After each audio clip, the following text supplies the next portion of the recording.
Hello everyone, I am going to give my review on the Ubermacht Sentinel Classic Widebody with the price of $650,000. You can customize this vehicle in Benny's with a good price of $700,000. At the time of recording, it is on a discount, so it's a little bit expensive-ish.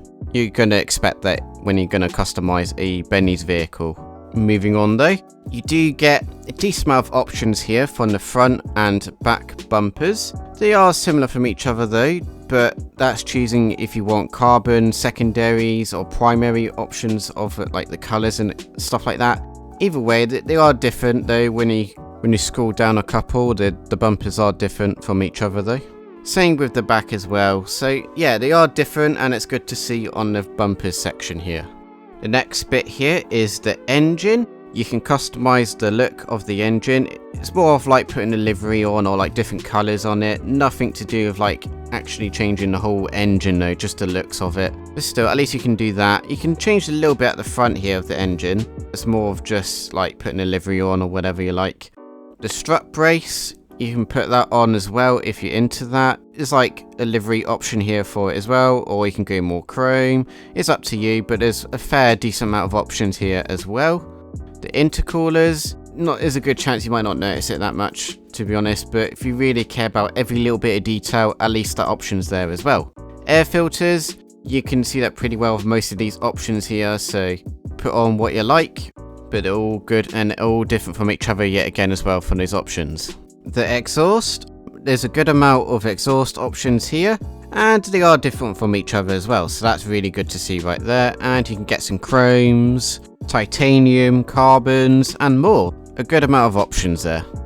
You can customize the fenders. To be honest, I'm not into those, but options are there. The headlight covers, you actually get some unique options for this vehicle, so that's really good to see there. I do appreciate that.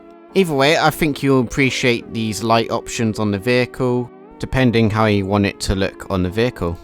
And same with the grills. I think the grills, you'll have a good time, and there are some unique options yet again for this vehicle, so that's all good, more the better of the options. You can customize the hood as well. The hood catches though, you get some options there, and the hood itself. And there's actually some good options here. You can expose the full engine while it's still covered as well, or partially, or you want more of the sporty look with the air vents, the options are there. You can customize the interior, that's the fun bit for some people. Of course, you can make it look more racing look, or just the classical look, is up to you.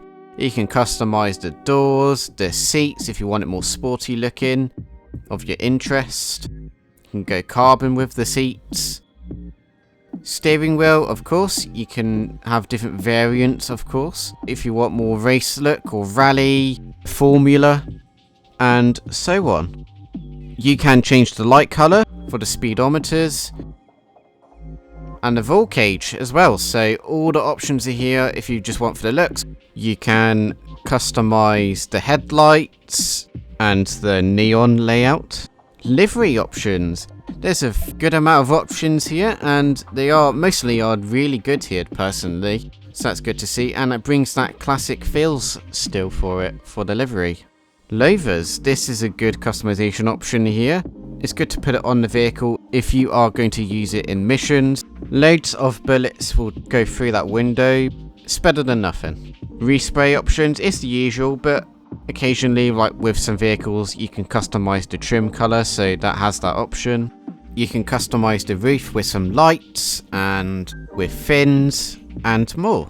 You can put some skirts on the vehicle, but they're not really that much different from stock, to be honest. So this one, personally, I think it's kind of useless, that category option there. Sun strips, I think it'll look better if you put a livery with it as well. Spoilers. I would say the spoilers have a good amount of customization options. Some do look really sporty and some has that classic look, depending what you choose. But either way, the options there. Then the rest of the options here is just the usual options you can get from any other vehicle. Performance on this vehicle. Well, I would say let's go with the worst thing.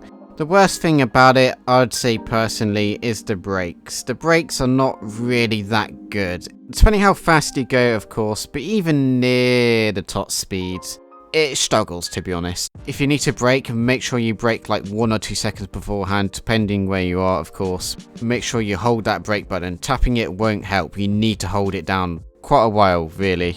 But acceleration, though, is fairly decent, at least for a classic vehicle. This does a good job, but nothing really amazing to like modernized vehicles.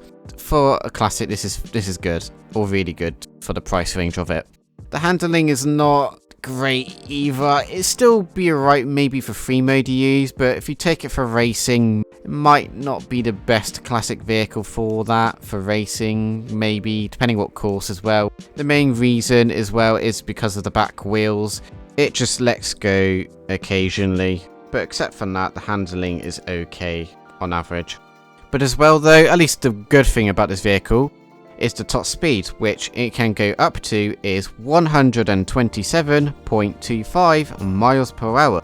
The top speed right there though is really impressive, but everything else is average.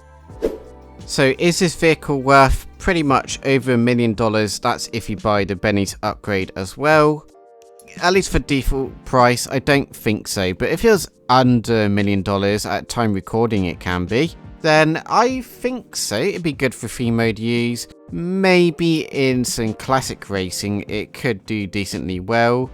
Outside of that, I don't think it's worthwhile, but I guess if you're really into customization on vehicles, this could be a good vehicle to look at, but yet again, wait till it's at discount. I don't think the original price will be worth it for you in the long term. You probably will regret that. I think you'll still have a good time with the vehicle. And as well, if you really like to, if you want a customization idea, you can customize one of like the casino heist vehicles, which one I put here. I made this one. In the future, I'm planning to make the other one as well from the casino heist vehicles. I think they're pretty good to use in the casino heist. They're really good to use. So yeah, I say it's good for missions that way, that's for proof. I think they're good for customization. I think you have a good time with it. You know, you can be picky all you like, and all the options are there. So, and a little bit of performance side yet again as well, especially with the top speed. If you don't crash or anything like that or slow down, I think you actually enjoy it and appreciate the top speed it can offer. So that's how I look at it in my opinion. So I hope this video helped in any way. If it did, make sure to give this video a like. If you're new here, maybe subscribe, is up to you. If not, check out this playlist here. Click on it, scroll through, something might be there. Thank you for watching this video everyone.